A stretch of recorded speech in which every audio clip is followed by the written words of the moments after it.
ஏன்னா எப்போ எது நடக்காதது எப்படின்னா தெரிஞ்சு வர்றது பார்த்திங்கன்னா உலகத்தில் உறவு வந்து வர்றது பிறக்கிறது தான் வந்து தெரிஞ்சு வர உறவு. ஆனால் உயிர் பிரியுறது பார்த்திங்கன்னா நம்ம பார்த்துக்கிட்டே இருக்கும்போது ஒரு செகண்டில் பிரியும் உயிர். அதுதான் உயிர். இதுதான் உண்மைமா. உலகத்துக்கு பார்த்திங்கன்னா நல்ல வார்த்தையை புரிஞ்சுக்கிங்க. அது விபத்து நடந்தால் ஆரம்பித்து என்ன லண்டன் இன்னும் பக்கத்தில் மதுரை கிடையாது, 3/4 மணி நேரத்தில் போகிறதுக்கு. அது போகும் 1 நாள் 1.5 நாள் 15 மணி நேரம் 11 மணி நேரம் ட்ராவல் டைமிங் இருக்குது. ஏன் கிளம்பி 2 ஹவர்ஸ் கழிச்சு கூட இருக்கலாம், 3 ஹவர்ஸ் கழிச்சு கூட இருக்கலாம். ஏன் நடந்த கொஞ்ச நேரத்தில் நடந்தது. ஸோ குடும்பத்தோட குடும்பமாக பேராக ஜோடியாக பிரிஞ்சுது. ஸோ உலகத்துக்கு ஏதோ ஒன்று சொல்ல வருது. கர்கநிலை ஏதோ ஒன்று சொல்ல வருது. கர்கநிலை சொல்ல வருது. நீங்கள் பண்ணதில் ஒரு புண்ணிய வேலை செய்யணும்னு நினச்சிங்கன்னா அவங்களுக்காக உங்கள் இஷ்ட தெய்வத்தை நீங்கள் உங்களோட வழிபாடு எந்த முறையில் நீங்கள் பண்ணுறீங்களோ, நீங்கள் இஸ்லாத்தில் இருங்க, அவங்களுக்காக துவா செய்யுங்க. கிறிஸ்தவராக இருந்தால் அவங்களுக்காக ப்ரேயர் பண்ணுங்கள். இந்துஸ் இருந்தால் அவங்களுக்காக ஒரு விளக்கு கொளுத்துங்க. இல்லை சுடுகாடு மயான பக்கமாக அவங்களுக்காக துவா செய்யுங்க. இந்த மாதிரி உங்களால் அவங்களுக்காக பேரெல்லாம் தேவையில்லை.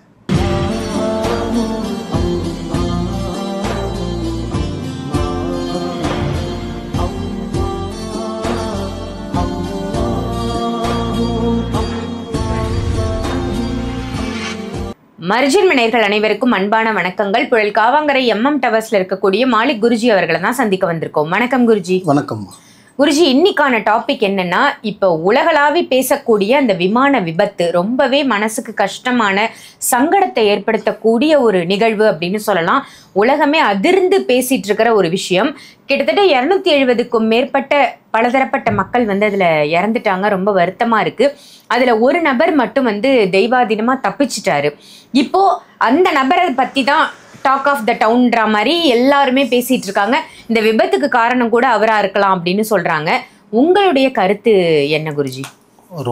ரொம்ப பெரிய விஷயம் கேட்டிருக்கீங்கம்மா. இது உலக நாள் கிடையாது. நான் கூட லாஸ்ட் டைம் அதை பார்த்துருந்தேன். அப்போ நான் ஊரில் இருந்ததில்லை. நானே ஒரு வீடியோ ஒன்று கொடுக்கலாம் தான் நினச்சிருந்தேன். பட் கொடுக்க முடியாத சூழ்நிலையில் இருந்துட்டேன். நானே இவ்வளோ லேட்டாக கொடுக்குறதே எனக்கு கொஞ்சம் தப்பாக தெரியுது. பட் சூழ்நிலைகள் இல்லை. நான் இருந்த இடம் அந்த மாதிரி நல்ல அந்த நேரத்தில் காலனி பண்ண முடியல. என்னென்னு பார்த்தீங்களாம்மா, விபத்துன்றது பார்த்திங்கன்னா இங்கிலீஷில் என்ன சொல்லுவாங்க, ஆக்சிடென்ட் சொல்லுவாங்க. ஆக்சிடெண்ட்டுக்கு இன்னொரு பேர் பார்த்திங்கன்னா இன்சிடென்ட்னு சொல்லுவாங்க. ஏன்னா எப்போ எது நடக்காதது எப்படின்னா தெரிஞ்சு வர்றது பார்த்திங்கன்னா உலகத்தில் உறவு வந்து வர்றது பிறக்கிறது தான் வந்து தெரிஞ்சு வர உறவு. ஆனால் உயிர் பிரியுறது பார்த்திங்கன்னா நம்ம பார்த்துக்கிட்டே இருக்கும்போது ஒரு செகண்டில் பிரியும் உயிர். அதுதான் உயிர் பிரியுறது. அதை கணிக்கிறதுக்கு இந்த கொம்பனும் இன்னும் இங்கே வரல. இறைவனை படைச்ச இறைவனை ஒருத்தரை தவிர ஆன்மீகத்தில் எங்கள் தாத்தா எவ்வளோ சீனியராக இருந்தாலும் சரி, எப்படி அந்த நொடி கணிக்க முடியாது. பிறக்கிற நொடி கூட நீங்கள் கணிச்சிடலாம். ஆனால் உயிர் பிரின நொடியை கணிக்க முடியாது. ஸோ அதுதான் அங்கே இருக்கான் இறைவன் படைச்சவன். ஸோ 270 பேர் இறந்ததுக்கு பார்த்திங்கன்னா ரொம்ப மன அழிவால் என்னோட மனக்கசப்பை பார்த்திங்கன்னா ரொம்ப நம்புங்க ஒரு நாள் ஃபுல்லாகவே எனக்கு ஓரளவுக்கு சாப்பாடே எனக்கு இறங்கலை. ஏன்னா அந்த ஃப்ளைட்டில் பார்த்திங்கன்னா எவ்வளவோ குழந்தைங்கள் இருந்தது, எவ்வளவோ பெரியவங்க இருந்தாங்க. வாழ்க்கை இனிமேல் இப்படி தான் வாழ போகிறோன்ற நிறைய பேர் ஆசைகளோடலாம் ஊருக்கு கிளம்பி போனாங்க. சில பேர் படிக்க போனாங்க, சில பேர் செட்டில் ஆக போனாங்க, சில பேர் பயணம் பண்ண போனாங்க, சில பேர் சர்ஜரிக்கு போனாங்க. ஸோ நம்மளுக்கு தெரிஞ்சவங்க சொன்னாங்க. ஸோ இந்த மாதிரி நிறைய விஷயம் ஒருத்தர்கள் எல்லாருக்கும் ஒரு தேவைகளோடு தான் அந்த நேரத்தில் பயணம் பண்ணியிருக்காங்க. ஏன்னா பயணம்ன்றது பார்த்திங்கன்னா யாரும் வீட்டில் சாப்பிட்டு சும்மா இருக்கிறது பண்ணுறது கிடையாது. சில பேர் டூரிஸ்ட் பிளேஸ் மாதிரி போவாங்க. ஆனால் இந்த நடந்த விபத்தில் பார்த்திங்கன்னா அந்த மாதிரி யாரும் போனவங்களும் இல்லை. எல்லாமே அவங்க ஒரு ஒர்க் விஷயமாக தான் போயிருக்காங்க. ஆனால் அந்த இடத்துல அந்த நேரத்தில் அதுவும் ஃப்ளைட்டு கிளம்பி சில நொடியில் சில நேரத்தில் பார்த்திங்கன்னா அஹமதாபாத்தில் நடந்ததுன்னு நினைக்கிறேன் இன்சிடென்ட். ஸோ 270 பேர்கிட்ட இருந்திருந்தாங்க. அதில் ஒருத்தர் தப்பிச்சிருக்காருன்னா இப்போ நிறைய பேருக்கு நான் ஒரு கொஸ்டின் மார்க் வைக்கிறேன். இறைவன் இருக்கானா இல்லையானே நிறைய பேர் சுற்றிட்டு இருக்காங்க, நிறைய பேர் இருக்காங்களே. இப்போ இதிலே நீங்கள் தெரிஞ்சுக்கலாம் இறைவன் இருக்கானா இல்லையா அப்படின்னு. புரியுதுங்களா? ஸோ இதே வந்து அந்த ஃப்ளைட் முடியணும், அந்த ஆயுஸ் எல்லாருக்கும் முடியணுச்சா அது எல்லாருமே கூட மறைஞ்சிருக்கலாம், ஒன்றுமே இல்லாமல் நடந்திருக்கலாம். அதே மாதிரி என்ன சொல்ல மேலே பறக்கும்போது அது வந்து பார்த்திங்கன்னா லண்டன் ஃப்ளைட்டு. ஸோ ரொம்ப கொஞ்சம் மேலே தான் பறக்கும். அப்படின்னும் போது என்ன வேணும் ஆயிருக்கலாம். ஆனால் எதுக்கு ஆரம்பித்து கொஞ்ச நேரத்தில் நடந்தது இந்த உலகத்துக்கு. இதுதான் உண்மைமா. உலகத்துக்கு பார்த்திங்கன்னா நல்ல வார்த்தையை புரிஞ்சுக்கிங்க. அது விபத்து நடந்தால் ஆரம்பித்து என்ன லண்டன் இன்னும் பக்கத்தில் மதுரை கிடையாது, 3/4 மணி நேரத்தில் போகிறதுக்கு. அது போகும் 1 நாள் 1.5 நாள் 15 மணி நேரம் 11 மணி நேரம் ட்ராவல் டைமிங் இருக்குது. ஏன் கிளம்பி 2 ஹவர்ஸ் கழிச்சு கூட இருக்கலாம், 3 ஹவர்ஸ் கழிச்சு கூட இருக்கலாம். ஏன் நடந்த கொஞ்ச நேரத்தில் நடந்தது. ஸோ அழிவு காட்டுதுன்னு அர்த்தம். நான் இருக்கேன்டா, நான் இந்த உலகத்தில். ஏன்னா இப்போது இதில் நம்ம ஃபஸ்ட்டு இருக்கேன்டான்னு காட்டுறதுக்கு ஒரு சொல்ல வருது ஒன்று. ரெண்டாவது இப்போ சில பேர் தப்பாக கணிச்சு சொல்கிறாங்க, இப்போது கர்மா தான் வந்து உயிரை எடுக்கும் அப்படின்றாங்க. கர்மான்றது பார்த்திங்கன்னா உயிரை வந்து பார்த்திங்கன்னா தன்னைத்தானே அழிச்சிக்கும். இப்போ தூக்கு மாட்டிக்கிறது, எரிஞ்சிக்கிறது, நம்மளே தானே அழிச்சிக்கிறது தான் கர்மா. இது வந்து பார்த்திங்கன்னா இறைவன் மூலிமா தான் உயிர் பிரிஞ்சிருக்கு. இன்சிடெண்ட்டோ, ஃப்ளைட்டு விழுந்ததோ, ஃப்ளைட்டு ரிப்பேர் ஆச்சோ, ஏதோ ஒன்று ஆகமத்தில் உயிர் பிரிஞ்சிச்சுல. எப்படி அதுவும் எப்படி பிரிஞ்சுது? உயிர் துடிக்க துடிக்க பிரிஞ்சுது. இன்னும் ஃப்ளைட்டில் என்ன அவங்களுக்கு அது என்ன சொல்கிறது, சின்ன இடமா? அந்த இன்சிடெண்ட்டில் அந்த கீழே விடும்போது எவ்வளோ பேரோட மனசு என்ன பதட்டம் இருந்திருக்கும், என்ன துடிப்பு இருந்திருக்கும். அப்பா பிள்ளையை காப்பாற்றோனா, இல்லை அம்மாவை காப்பாற்றணும், இல்லை பொண்டாட்டி காப்பாற்றோனா, இல்லை பெற்ற குழந்தைய என்ன துடிப்பில் இருந்திருப்பாங்க பாருங்கள். அப்போ எந்த அளவுக்கு அந்த வலியை அவங்க அனுபவிச்சிருப்பாங்க பாருங்கள். அந்த விபத்தில் 270 பேரில் அட்லீஸ்ட் ஒரு 3 பேராவது படிச்சிருக்கலாம், ஒரு 10 பேராவது படிச்சிருக்கலாம், ஒரு 50 பேர் சொல்லுங்கள் படிச்சிருக்கலாம். ஆனால் ஒருத்தர் கூட படிக்க, ஒரே ஒருத்தர் மட்டும் அதில் படித்தான் பாருங்க. அப்போ அவன் வந்து நீங்கள் யோகாக்காரன்னு நினைப்பீங்களா, இல்லை உச்சத்தில் இருக்க நினைப்பீங்களா, இல்லை எம வாயிலேருந்து போயிட்டு வெளியில் வந்துட்டான்னு நினைப்பீங்களா? அவன் ஆயுசு ஒன்றும் கட்டியாக இருக்குது. கிட்டத்தட்ட இல்லைனாலும் அது பார்த்திங்கன்னா ஒரு 300-200 அடியாவது இருந்திருக்கும். அந்த ஃப்ளைட் பில்டிங்லேருந்து அளவு பார்த்திங்கன்னா ஒரு 200-300 அடியாவது இருந்திருக்கும். ஒரு 500 அடியாக வைங்களேன். அதுலேருந்து விழுந்து கூட எந்திரிச்சு நடக்கிற அளவுக்கு, பேசுகிற அளவுக்கு உனக்கு சாதாரண வண்டியில் விழுந்தாலே உயிர் பெஞ்சிருதுமா. ஒன்றுமே இல்லை, ஒரு 2 மாடி பில்டிங்லேருந்து கீழே விழுந்தாலே 2 மாடியாக போகிறீங்க. ஒரு பைக்லேருந்து கீழே வந்தாலும் மண்டையில் ஸ்பைனல் கார்டு அடிப்பட்டால் முடிஞ்சிருச்சு, மண்டையில் அடிப்பட்டாலும் முடிஞ்சிருச்சு, அடுத்த நிமிஷம் ஜோலி முடிஞ்சிருது. அந்த இடத்துல அவங்க 500 அடியில் விழுந்த அந்த ஃப்ளைட்டில் வந்து எந்திரிச்சு நடந்து போகிற அளவுக்கு, பேட்டி கொடுக்குற அளவுக்கு அவனுக்கு சக்தி இருந்திருக்கு. அப்போ புரிஞ்சுக்க இறைவன் எவ்வளோ மிகப்பெரியவன். அதை நம்ம யோசிக்கலாம், ஏன் அந்த சின்ன உயிரெல்லாம் எடுக்கணும் அப்படின்னு. இதில் ஒரு லாஜிக் இருக்குமா, இதில் ஒரு விஷயம் இருக்குமா. ஒரு குடும்பத்தில் வந்து பார்த்தீங்கன்னா ஒருத்தன் பிரிஞ்சு 4 பேர் வாழ்ந்துடலாம், ஆனால் 10 பேர் பிரிஞ்சு ஒருத்தன் வாழ முடியுமா? ஒரு குடும்பத்தில் 10 பேர் இருக்காங்க, 10 பேர் ஆக்சிடென்ட், 10 பேர் செத்துட்டாங்கன்னா ஆயுசு முடிஞ்சிருச்சு, வம்சம் முடிஞ்சிருச்சு. ஆனால் 9 பேர் இறந்துட்டு ஒருத்தர் இருந்தால் வாழ்க்கை எப்படி இருக்கும் யோசிச்சு பாருங்க. நிறைய வாழ்க்கையாக இருக்கும். அதை யோசிச்சு உயிர் பிரிஞ்சிடும்.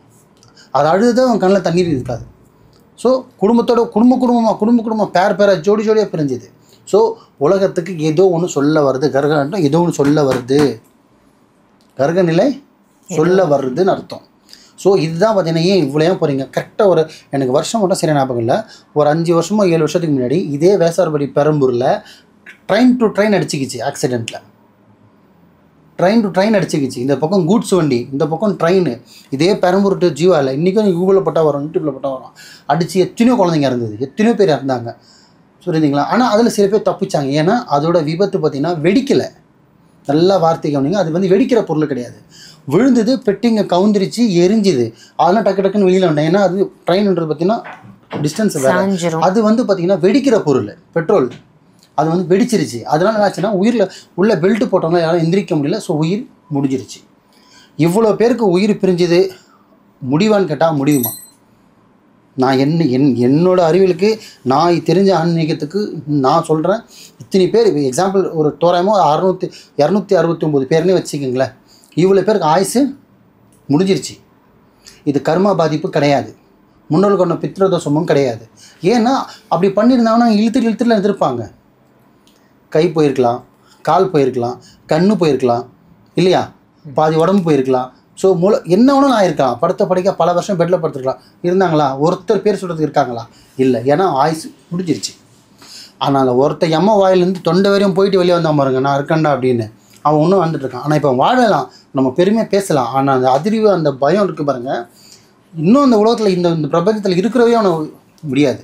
இப்போ அந்த 269 பேரும் உயிர் பிரிஞ்சு ஆயுசு முடிஞ்சிருச்சு. அது குழந்தைங்களுக்கு வந்து பிறந்த குழந்தை 3 நாளில் இறந்து போகுது. அது என்ன பாவம் பண்ணுச்சு, என்ன கர்மம் பண்ணுச்சு?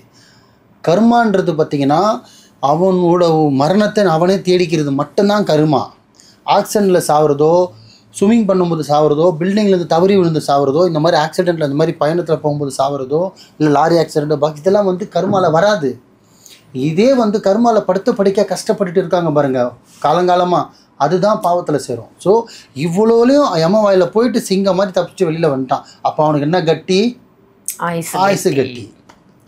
ஸோ அவன் மேலே நம்ம பழி சொல்கிறோம் அதெல்லாம் வந்து அரசாங்கம் பொறுத்தது, நம்மளுக்கு சம்மந்தம் இல்லாத ஒரு விஷயம். ஆனால் இது நடந்தது பார்த்திங்கன்னா அந்த மாதிரி எல்லா மீடியாளுங்களும் சொல்கிறேன், எல்லா ஆக்டர்ஸும் சொல்கிறேன், நீங்கள் இதுவரையும் எவ்வளோ நல்லது பண்ணியிருப்பீங்க, தெரிஞ்சு தப்பு பண்ணியிருப்போம், தெரியாமல் எவ்வளோ பண்ணியிருப்போம். இதுவே நீங்கள் பண்ணதில் ஒரு புண்ணிய வேலை செய்யணும்னு நினச்சிங்கன்னா அவங்களுக்காக உங்கள் இஷ்ட தெய்வத்தை நீங்கள் உங்களோட வழிபாடு எந்த முறையில் நீங்கள் பண்ணுறீங்களோ, நீங்கள் இஸ்லாத்தில் இருங்க, அவங்களுக்காக துவா செய்யுங்க. கிறிஸ்தவராக இருந்தால் அவங்களுக்காக ப்ரேயர் பண்ணுங்கள். இந்து சொன்னால் அவங்களுக்காக ஒரு விளக்கு கொளுத்துங்க. இல்லை சுடுகாடு மயான பக்கமாக அவங்களுக்காக துவா செய்யுங்க. இந்த மாதிரி உங்களால் அவங்களுக்காக பேரெல்லாம் தேவையில்லை. ஒருத்தர் பேர் சொன்னால் தான் அந்த விபத்துலேருந்து அவங்களுக்கு போய் சேரணும் கிடையாது. துவான்றதை வேண்டிக்கிறது. அந்த விபத்தில் நடந்தவனுக்கு சிறுவனுக்கோ பெரியவனுக்கு யாராக இருந்தாலும் ஆயுசு முடிஞ்ச அளவுக்கு அவங்க மோட்சத்தை கொடு.